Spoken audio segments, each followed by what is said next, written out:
അതുപോലെ തമിഴ്നാട്ടിൽ എങ്ങനെയാണ് ജയിച്ചത്? അവിടെയും ജമാഅത്തെ ഇസ്ലാമിക്കാരുടെ വോട്ട് പോയത് CPM-നല്ലേ?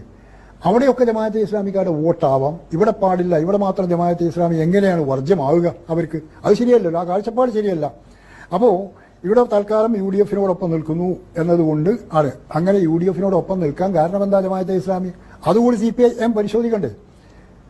അതങ്ങനെ നിൽക്കാൻ കാരണം അവർക്ക് തൽക്കാലം എതിർക്കേണ്ടത് കേന്ദ്രത്തിൽ, തൽക്കാലം അവരുടെ ആഗ്രഹം കേന്ദ്രത്തിൽ BJP അധികാരത്തിൽ വരുന്നത് പറ്റുമെങ്കിൽ ഇല്ലാതാക്കണം.